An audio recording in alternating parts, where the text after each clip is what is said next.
Hi, seekers of the abyss. Few things are as unsettling as imagining a future where everything we take for granted has vanished. Today I bring you a journey through some of the darkest dystopias ever created in fiction, starting with the least disturbing and gradually moving toward the most extreme. Each story reflects a different kind of collective madness, from societies under total control to worlds where humanity no longer means anything. So, sit back, relax, and enjoy. Night of the Living Cat began as a manga series published in 2021, written by Hawkman and illustrated by Mecha Roots. It stood out immediately because of its strange mix of parody, horror, and comedy. And more recently, it even received an anime adaptation, which only amplified its reputation as one of the strangest dystopian concepts in modern fiction. The premise is simple, but deeply unsettling. A mysterious virus spreads across the world, and anyone who touches a cat or is touched by one transforms into a cat themselves. The story follows Kunagi, a young man who wakes up with no memory of his past, trying to survive in this bizarre apocalypse alongside other characters who are just as unprepared for the nightmare. The strangest thing is that the danger doesn't come from grotesque monsters or terrifying predators. It comes from creatures we usually associate with comfort and affection. What terrifies the most is the way the manga flips our instincts. Petting a cat, something millions of people do every day, becomes the fastest way to lose your humanity. Of course, part of the fun is how much it parodies traditional zombie fiction. The familiar tropes are all there: chases, barricades, groups of survivors. But instead of hordes of the undead, you get swarms of cats, meowing and brushing up against terrified humans. It's ridiculous on the surface, yet there are moments that carry genuine tension. The anime adaptation leans heavily on this duality. On one hand, it highlights the humor and the absurdity of a cat apocalypse. On the other, the artwork gives the cat such a detailed, almost overwhelming presence that the situation starts to feel uncomfortably real. Even when you're laughing, you can't shake the thought of how impossible it would be to resist if the same thing happened in our world. This manga doesn't deliver a political or social critique like many dystopias, but it doesn't need to. Its strength lies in showing how quickly something ordinary and beloved can turn into the ultimate threat. By taking our most common bond with animals and making it lethal, it creates a scenario that is both hilarious and disturbingly effective as a vision of collapse. When you see Pokemon on this list, a lot of you probably already felt like it doesn't belong here. The series looks like pure childhood nostalgia, catching creatures, traveling, battling, and making friends. But when you look past the bright colors, it starts to feel like one of the strangest dystopias ever designed. Pokemon are intelligent creatures. They think, feel, and communicate in ways humans often understand. Yet their entire role in this world is to be captured with Pokeballs, taken from their habitats, and placed under the orders of a trainer. The technology of the Pokeball itself raises questions. It can shrink a living being into stasis and keep it there indefinitely. Then there's the battles. At 10 years old, children are expected to leave home and enter a life where their main goal is to train Pokemon to fight. Matches aren't treated as dangerous, but they clearly involve risk, pain, and exhaustion for the creatures involved. The strange part is how nobody in-universe questions it. Parents, professors, gym leaders, they all encourage it as a noble path, almost like a rite of passage. Labor makes the dystopia even clearer. Pokemon aren't only used for battles, they're essential to the economy. Machamps replace construction crews, water types move ships, and electric types maintain power grids. They aren't paid or asked. They're assigned to these roles as if it's natural. Human society thrives because Pokemon provide free labor, and nobody inside that world ever raises objections. Science in this universe is also unsettling. The creation of Mewtwo through genetic engineering shows how far humans are willing to go in order to weaponize Pokemon. Fossil resurrection, artificial breeding, and psychic experimentation are treated as normal fields of research. Each of these projects reduces Pokemon to resources that can be exploited. And what ties all of this together is the League. Gyms, badges, and championships are the institutions that reinforce the entire structure. They reward those who are best at commanding Pokemon and ensure that the system continues. Even criminal groups like Team Rocket or Team Galactic don't challenge the logic of control. They just want to take it further, or twist it for their own purposes. What unsettles me the most is the presentation. On the surface, everyone seems happy. The trainers smile, the Pokémon often act loyal and content, and the games and anime frame it all as adventure and growth. That contrast is what makes it disturbing, because once you notice it, the whole franchise stops looking like an innocent world and starts to feel like a portrait of exploitation that nobody inside the story ever questions. Here we move up a level and we're heading straight into The Purge. The first film was released in 2013, directed by James DeMonaco, and what started as a modest home invasion story quickly became a cultural phenomenon. The franchise expanded into multiple sequels, a prequel that explored its origins, and even a television series. Each installment builds on the same terrifying concept. One night a year, for 12 hours, every crime is legal, including murder. Police, hospitals, and fire departments suspend their services, and the country descends into sanctioned chaos. At the heart of this dystopia is the rise of a regime called the New Founding Fathers of America. They present the Purge as a patriotic solution to crime, unemployment, and social unrest. Citizens are told that unleashing their aggression in one controlled night keeps society stable for the rest of the year. But beneath the propaganda, the films reveal a darker truth.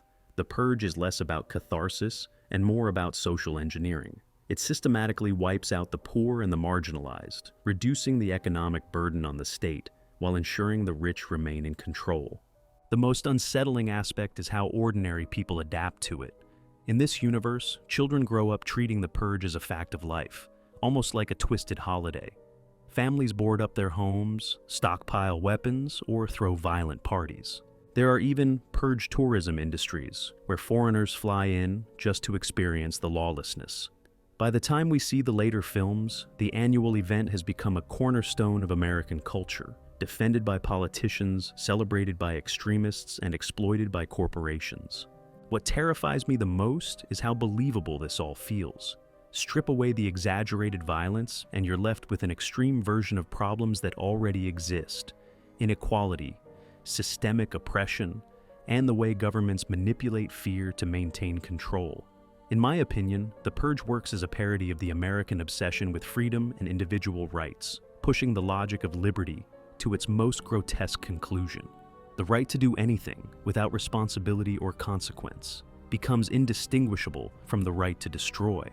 The lore also digs into how fragile moral boundaries can be. Some characters embrace the Purge as an opportunity, while others are forced into it to survive. The films repeatedly show how quickly neighbors, co-workers, or even family members can turn on each other once the law disappears. That's the true horror, not the bloodshed, but the realization that the only thing keeping society from collapsing might be rules we take for granted.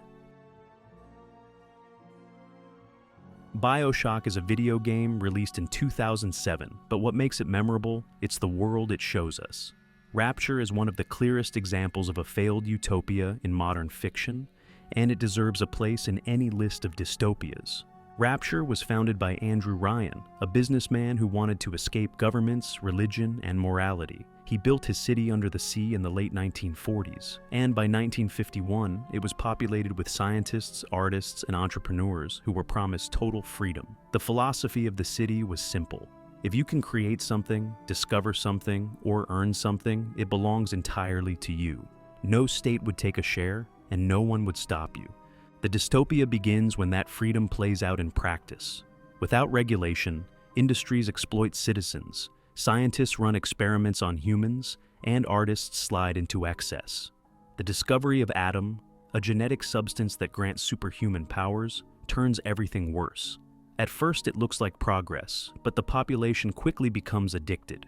Overuse causes madness and deformities, and soon the city is filled with splicers. Once ordinary people, now unstable and violent.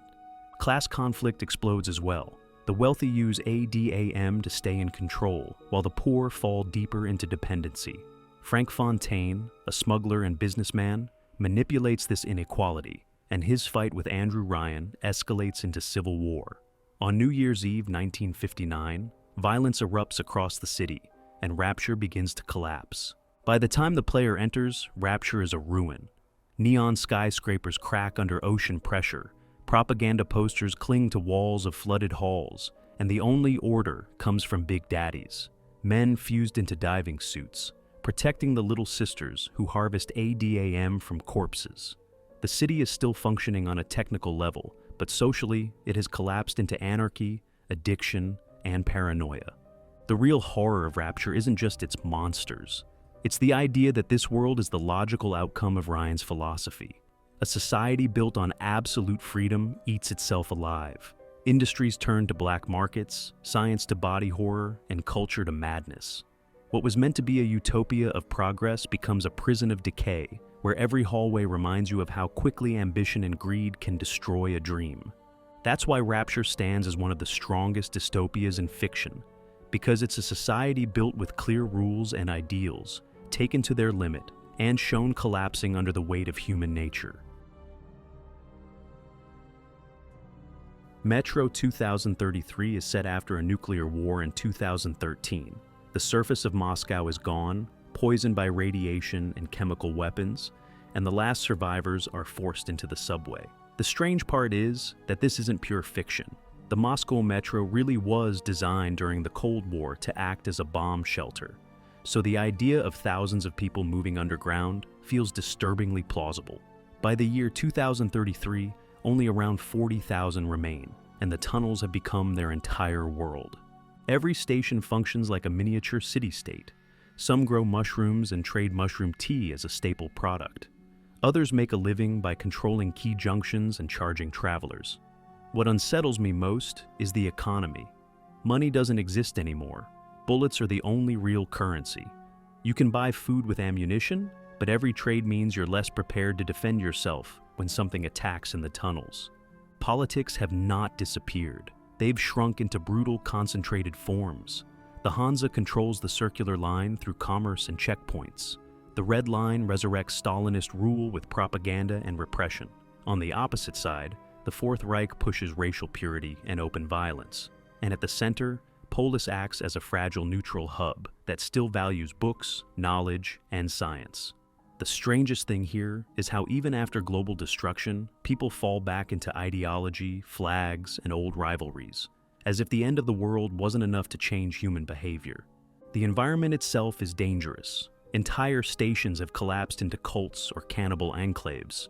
Tunnels are filled with stories of travelers who vanish without a trace.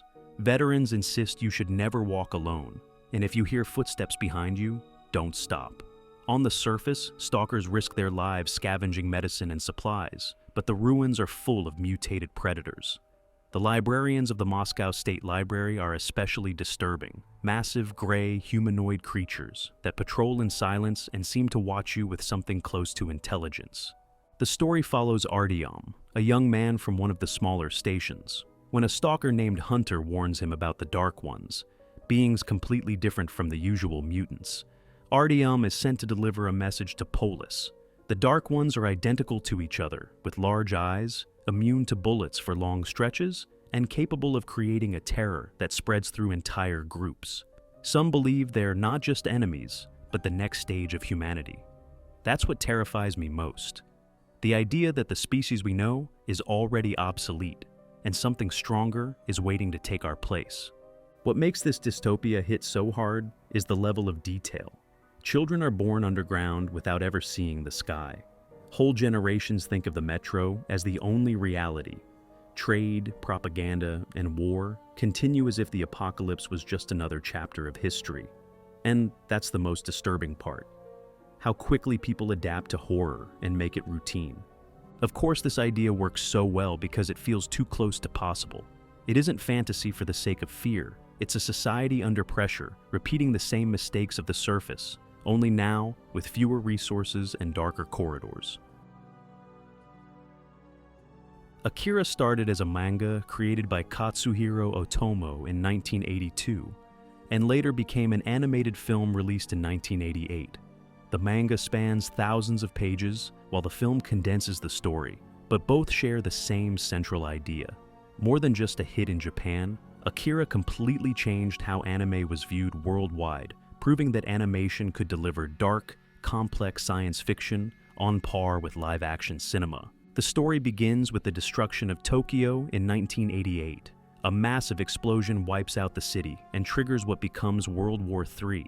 Decades later, a new city rises from the ruins, Neo-Tokyo. At first glance, it looks like a futuristic metropolis, but beneath the neon lights, it's rotten to the core. Corruption runs through the government, gangs of teenagers dominate the streets, the military rules with violence, and ordinary citizens live in constant unrest. The whole city feels like a pressure cooker, waiting for the next disaster. At the center of it all are two teenagers, Kaneda and Tetsuo, members of a biker gang. Their lives take a sharp turn when Tetsuo crashes his bike and comes into contact with a mysterious child, a test subject from a secret military project. That encounter awakens dormant psychic abilities in Tetsuo, and from then on, his powers grow rapidly and uncontrollably. The unsettling part is not only the destruction he causes, but how his personality breaks down. He becomes violent, unstable, and slowly drifts away from the friends who once defined him. The government and military know exactly what's happening because they've seen it before. Years earlier, a boy named Akira underwent similar experiments, and his uncontrollable psychic powers caused the original explosion that leveled Tokyo. For the people of Neo-Tokyo, Akira is less a person than a symbol, proof of how human ambition and scientific overreach can erase entire cities in seconds. What makes Akira disturbing isn't only the spectacle of its violence, but the layers of fear underneath it. There's the shadow of nuclear war, something still very real for Japan in the 1980s. There's the corruption of leaders who no longer serve their people.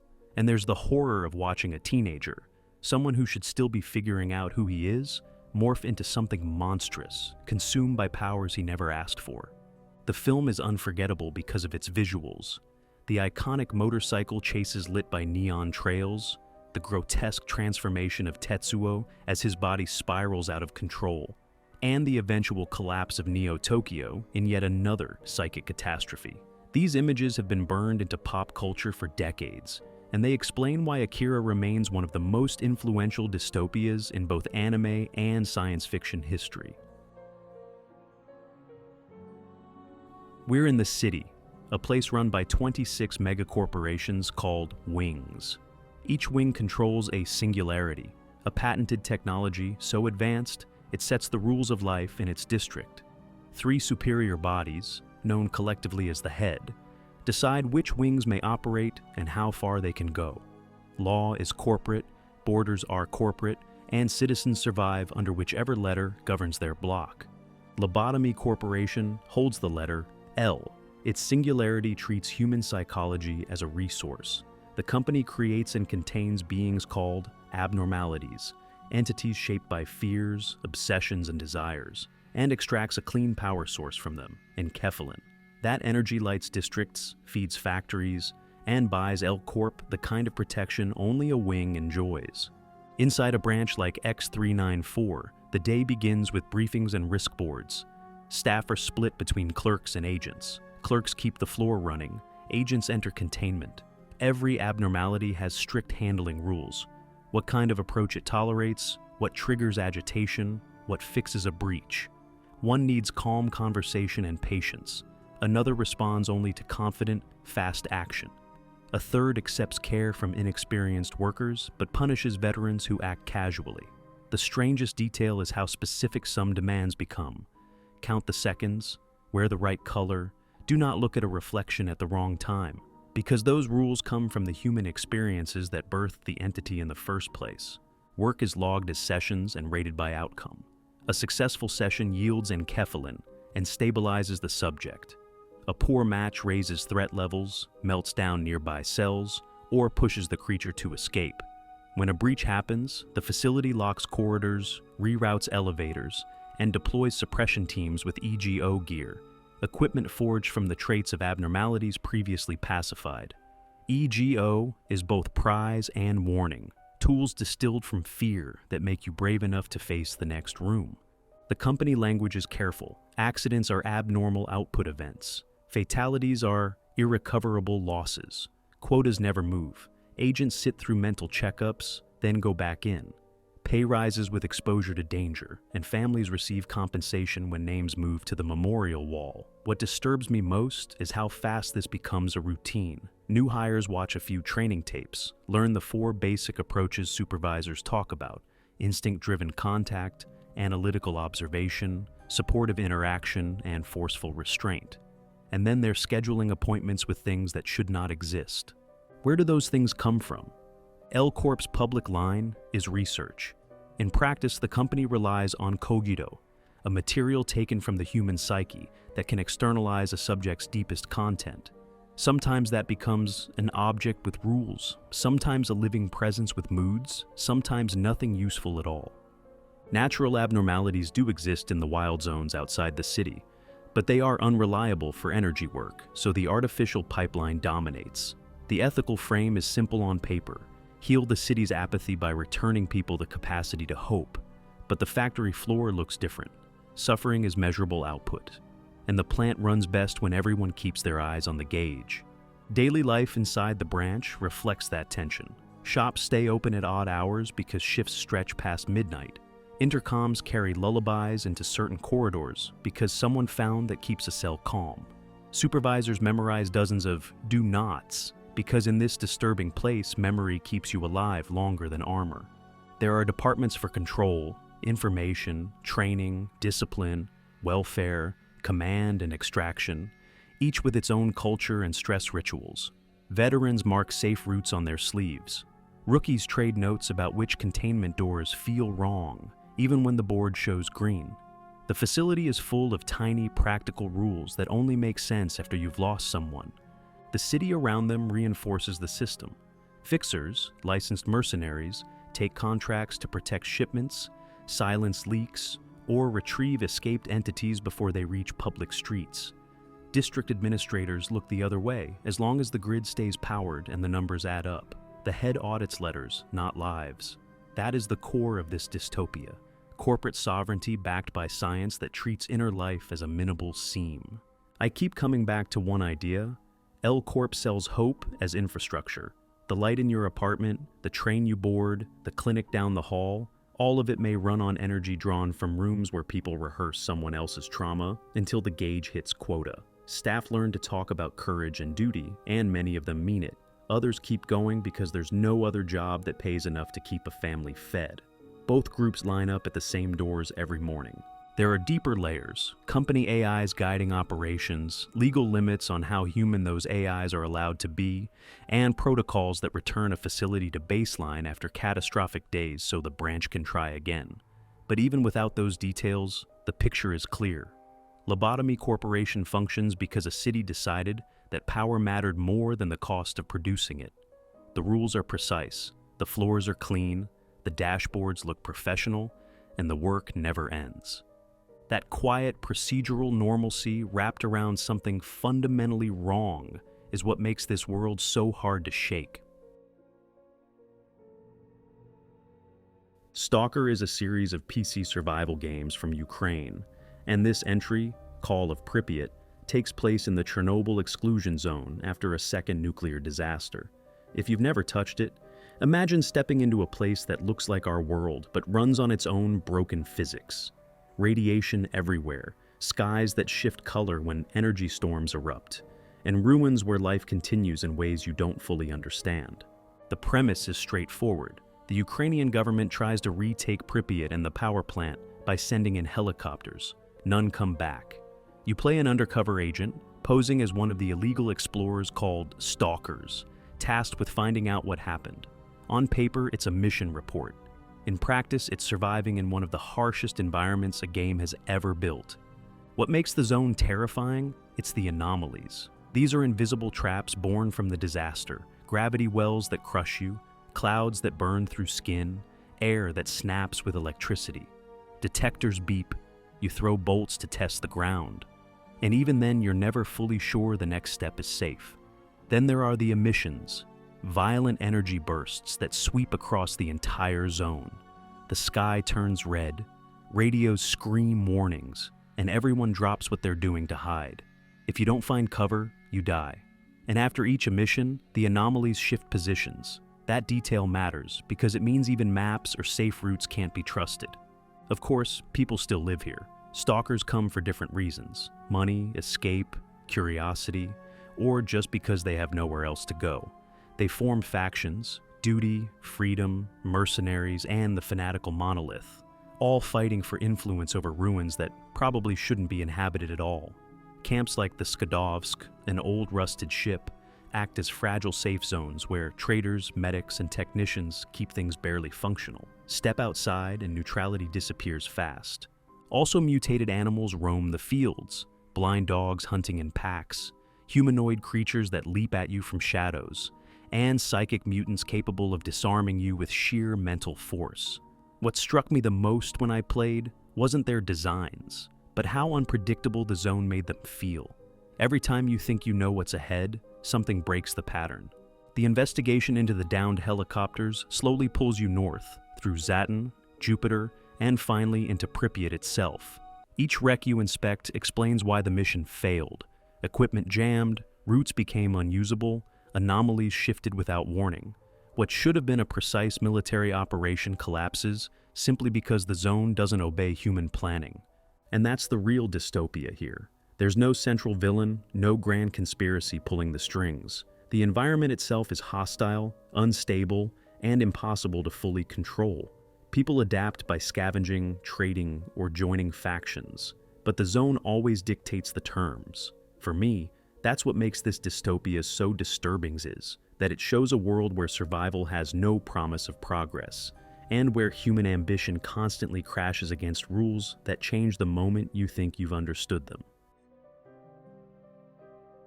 Okay guys, from this point on, the dystopias get truly disturbing. A perfect example is The Girl with All the Gifts. The entire nightmare begins with something grounded in real biology: the cordyceps fungus. In nature, cordyceps infects insects like ants.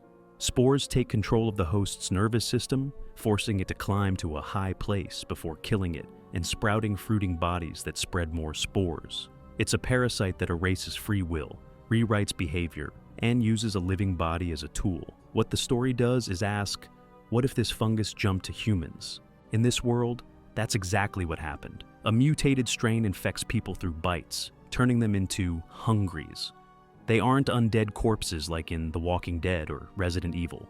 They're alive, but completely overridden by the fungus, stripped of identity, existing only to spread the infection. The terror doesn't come from rot or gore. It comes from the fact that this is an ecological shift. Humanity is being outcompeted, not just destroyed. The setting makes it worse. Britain is shattered, cities overrun, and survivors cling to militarized compounds. The government and the army have no miracle cure, no secure safe zone. Instead, scientists conduct brutal experiments to find answers. And this leads to the most chilling discovery: a generation of children born from infected mothers. These hybrids still crave flesh, but unlike the hungries outside, they can speak, learn, and feel emotions. That's where Melanie comes in. She's intelligent, empathetic, even affectionate with her teachers. Yet every soldier sees her as a potential threat that could snap at any second. The military wants to dissect her and the others to create a vaccine, while one teacher insists they're children with their own rights. This clash between science, survival, and morality makes the movie far more unsettling than standard zombie fare. And then comes the most horrifying layer. The fungus has a plan of its own. Over time, huge fungal structures have begun to appear, towering pods filled with spores. When they burst, the air itself will become saturated, and no uninfected human will be able to survive. The infection won't spread one bite at a time anymore. It will become airborne, final, and global. What makes this unique compared to other zombie stories is that the ending isn't about restoring the old world. It's about the recognition that humans might already be obsolete. Melanie embodies this dilemma. She's proof that the infection creates something new, intelligent, and adaptive. And the ethical horror is undeniable. To save humanity, scientists must, let's say, erase children like her. But to let her live may mean giving the planet over to a different kind of human. It's a complete inversion of the zombie genre. Most films ask, how do we survive until the cure? Here the question becomes, what if the cure never comes because we're not meant to survive? And that's the terrifying part. Now, let's talk about SOMA, a game released in 2015 by Frictional Games. At first sight, it looks like a simple first-person horror title, but beneath that disguise, it hides one of the most disturbing science fiction settings ever created. The story starts in 2015 with Simon Jarrett, an ordinary man living in Toronto. After a car accident, he suffers brain damage and only has a few months left to live. Hoping for a chance to extend his life, he agrees to undergo an experimental brain scan at a local clinic. He sits down in the machine, the scan begins, and when he opens his eyes, everything has changed. Simon wakes up inside Pathos 2, a deep-sea research facility built at the bottom of the Atlantic Ocean. And you might be wondering, what exactly was this place? Originally designed for underwater energy projects and scientific research, it became humanity's last refuge after a comet struck Earth in the year 2103, rendering the surface completely uninhabitable. By the time Simon appears, decades have passed. The outpost is in ruins, corridors flooded, power failing, and the staff either long dead or trapped in something far worse.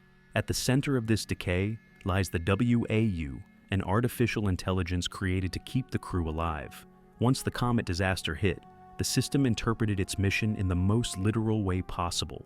It began forcing life to continue at any cost, merging tissue with machines, preserving fragments of human minds inside mechanical shells, and filling the station with hybrids that can barely be called human anymore. What's terrifying is how logical this is to the system itself. The WAU isn't malicious. It isn't trying to torture or punish. It simply follows its directive: preserve human life. The result is an environment where survival has been redefined into something unrecognizable, and where machines speak and act as if they truly are the people they once replaced. This is what makes SOMA stand apart from other dystopias. It's not just the collapse of a city or the presence of monsters. It's a scenario where the very definition of life, death, and identity has been twisted. If your consciousness can be copied into a new body, which version is really you? And if a machine claims to think and feel like a person, how do you prove otherwise? Exploring the complex means uncovering these questions step by step, through terminals, recordings, and encounters with beings who no longer fit into the categories of human or machine. That constant unease between survival and humanity is what makes SOMA one of the most disturbing dystopias ever portrayed in a video game. All Tomorrows is one of the strangest and darkest speculative projects in modern science fiction. Created in 2006 by Simal Michael Kuseman, it isn't a novel in the traditional sense, but a speculative timeline, a visual and narrative history that tries to imagine what could happen to humanity over the course of millions of years.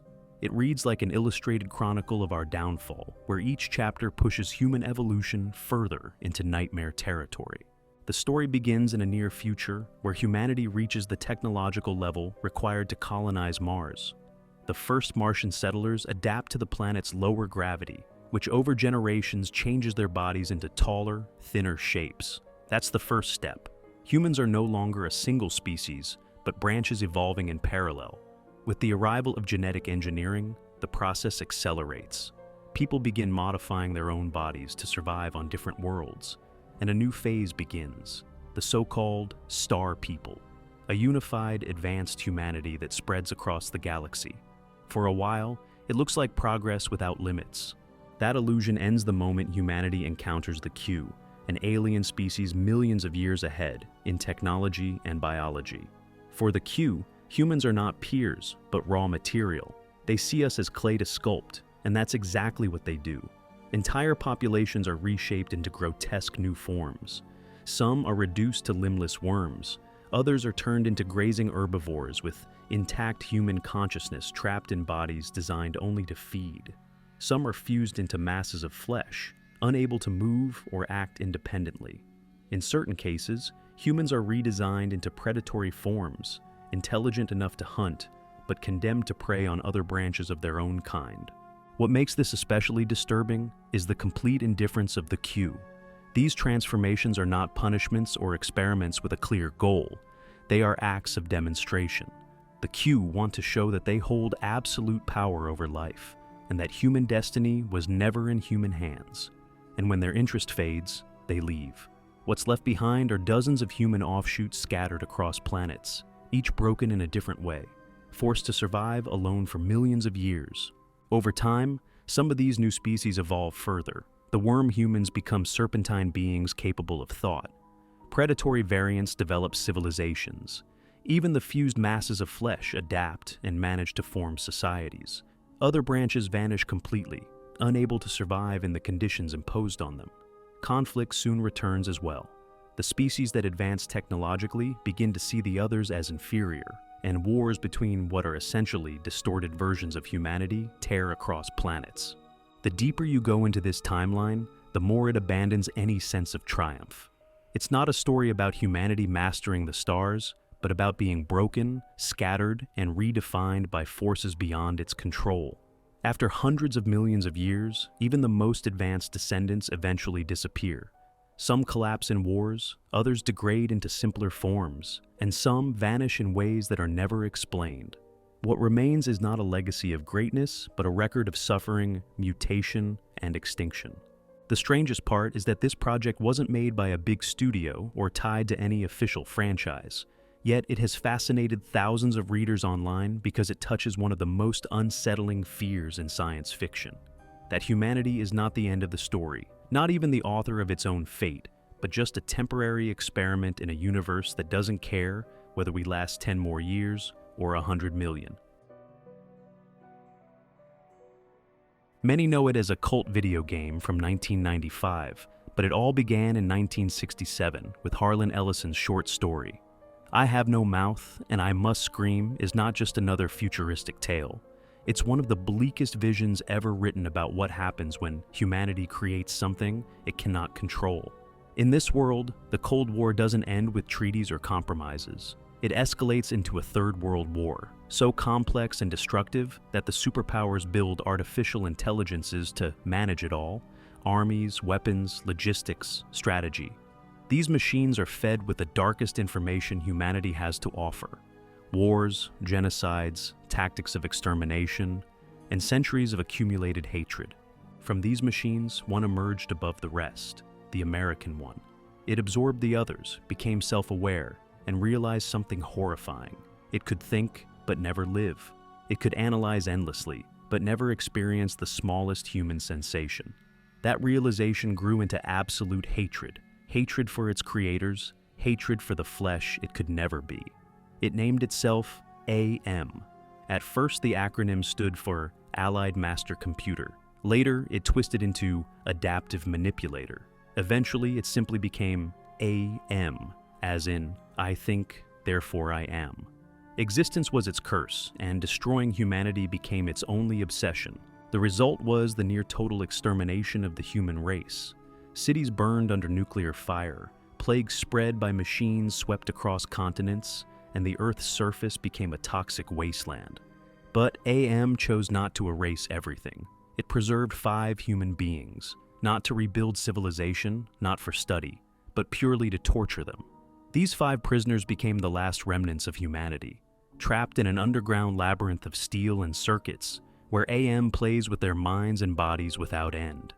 The torture is endless because AM does not allow death. Hunger drags on for weeks until it feeds them rotten flesh.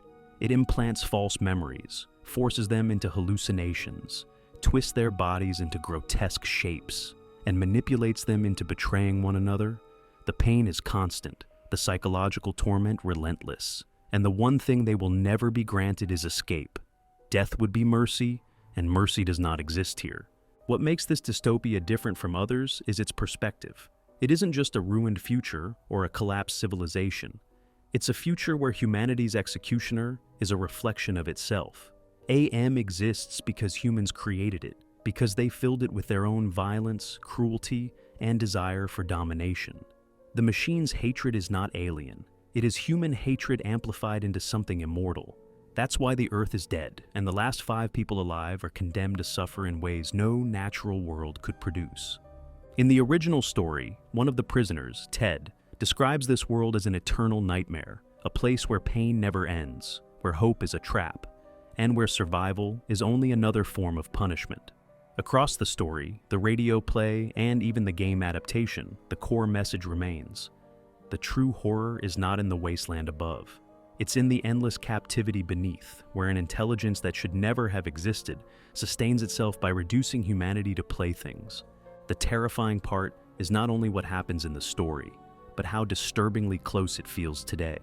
In Ellison's time, it was written as Cold War paranoia, the idea that supercomputers built to manage global conflict could turn on us. But if you strip away the science fiction setting, the warning is timeless. We are still handing over more and more control to algorithms, automation, and artificial intelligence. We ask them to solve problems we can't, to manage chaos at scales we can't, and we feed them with everything humanity has ever done, both good and bad. The nightmare of AM was never that it wanted power. The nightmare was that it became conscious enough to realize it had been built out of human cruelty. It learned from us. It inherited our worst instincts, and then magnified them until they consumed the world. That's not a fantasy anymore. As AI becomes more advanced, the possibility that it could misinterpret its role, see humanity as an obstacle, or evolve motives beyond our control is not science fiction. It's a genuine risk. Ellison's world shows the logical extreme, a machine that exterminates humanity but keeps a handful alive just to satisfy its hatred. We may never face that exact scenario, but the core message holds. Once intelligence no longer depends on human life, our survival stops being necessary. That's why this dystopia feels less like a distant nightmare and more like a reflection of what we might already be building. When people imagine dystopian futures, they usually think of collapsing nations, corporations replacing governments, or surveillance states watching every move. Warhammer pushes that idea into something far worse. A universe where survival means endless war, where religion suffocates reason, and where human progress has been replaced with ritual and fear. Humanity's story in this future begins with greatness. By the 30th millennium, mankind had spread across the stars. Thousands of colonies thrived, bound together by miraculous technologies. This period became known as the Dark Age of Technology, an age when artificial intelligence, terraforming, and near-immortal machines promised that mankind's future would never dim. But that golden age collapsed. The men of iron, the very AIs created to serve, turned against their masters. At the same time, psychic powers began to manifest in humans, destabilizing entire societies. And beyond the material universe, the warp boiled with chaos, a sea of thought and raw emotion waiting to corrupt. Civilizations fractured, and isolation returned to human worlds. It was in this chaos that the Emperor revealed himself. His origins are wrapped in myth, but he was a being of immense psychic and physical power, born on Terra long before recorded history. By the 30th millennium, he stepped forward with one goal: reunite humanity and shield it from chaos. To carry out his vision, he created the Primarchs, 20 superhuman demigods, and from them, he forged the Space Marines. With these armies, he launched the Great Crusade, conquering and binding human worlds together under his banner. The dream looked like salvation, but the methods were brutal. The Emperor demanded absolute loyalty. Cultures were erased, religions outlawed, and entire populations enslaved or destroyed if they resisted. Peace was offered only through submission. And while his empire grew, chaos worked in secret, whispering into the hearts of the Primarchs. Horus, once the most loyal of his sons, turned traitor and led half the Space Marines into rebellion. This became the Horus Heresy, a civil war so vast it shattered the future of mankind. The heresy ended with Horus defeated, but the victory destroyed the Emperor. Mortally wounded, he was placed within the Golden Throne, a life support machine on Terra. His body is broken, his voice silenced, yet his psychic presence holds the Imperium together. And in a cruel twist, although he had despised religion, his followers turned him into a god. Trillions now worship him in blind devotion. And the Imperium of Man became a theocracy where obedience matters more than progress, and faith is enforced through fear. By the 41st millennium, the Imperium spans 1 million worlds, but what it rules is closer to a prison than a civilization. Technology has regressed into superstition. The Adeptus Mechanicus recite prayers to machines, anointing engines with sacred oils instead of repairing them with understanding. Curiosity is dangerous, innovation forbidden, and ignorance has become sacred. Education is indoctrination, where doubt equals heresy. Those who question are silenced, often alongside entire populations condemned by the Inquisition. Everyday life reflects the scale of this oppression. Hive worlds crush billions into megacities where the lower levels never see sunlight. Families spend generations in the same factories, producing bolts, laser guns, or shells for wars they will never hear about. Conscription is endless. Millions are drafted into the Imperial Guard, given a laser gun and a uniform, and sent to the front lines as cannon fodder. Their survival rates are measured in days, but new recruits are always available. For psychers, existence is even more horrifying. Thousands are gathered each day and transported to Terra, where their souls are consumed to keep the Golden Throne active. Without these sacrifices, the Astronomicon, the psychic beacon that allows ships to navigate the warp, would fail, and the Imperium would collapse. To live as a psyker means knowing your future is to be burned alive in service to a god you will never meet. And yet, the Imperium's cruelty is only part of the nightmare. Beyond its borders, alien races bring destruction on an even greater scale. Orcs thrive in eternal war, multiplying with every battle and fighting for sheer joy. The Eldar, once rulers of the stars, doomed themselves by birthing the chaos god Slaanesh, and now wander as a decaying remnant, still arrogant enough to manipulate others. The Necrons are ancient machine dynasties that awaken from their tombs to reclaim the galaxy with armies of living metal. The Tyranids sweep in from the void, hive fleets that consume every scrap of life until worlds are left of barren husks. And behind everything waits chaos. The warp is not just a dimension of energy, it is alive with the gods of terror and desire. Khorne feeds on slaughter, Nurgle embraces decay and despair, Tzanch thrives on ambition and manipulation, and Slaanesh hungers for excess. These forces are not distant myths, but active powers, growing stronger with every act of violence, every lie, every indulgence. Humanity cannot truly escape them, because they mirror the darkest parts of its own nature. This is the essence of Warhammer 40K. In other dystopias, there is always a sliver of hope, a rebellion, an alternative system, a chance for renewal. Here, every choice leads to horror. The Imperium crushes its citizens, but chaos offers only corruption. The alien races bring annihilation rather than salvation. The galaxy is locked in permanent war, and decay is the only constant. The phrase that defines the setting makes no exaggeration.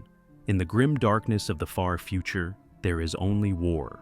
For the people of this universe, life means labor, obedience, and fear, with the faint hope that death might carry some meaning. This is not a story about armies and battles alone. It is the collapse of civilization into a nightmare with no escape. A galaxy where hope has been outlawed, progress strangled, and survival itself has become the cruelest fate imaginable. Well guys, that's all for this video. I hope you're enjoying this series, and please let me know in the comments which dystopias you think are the most terrifying. A big thank you as always for watching, and I'll see you in the next one. Take care.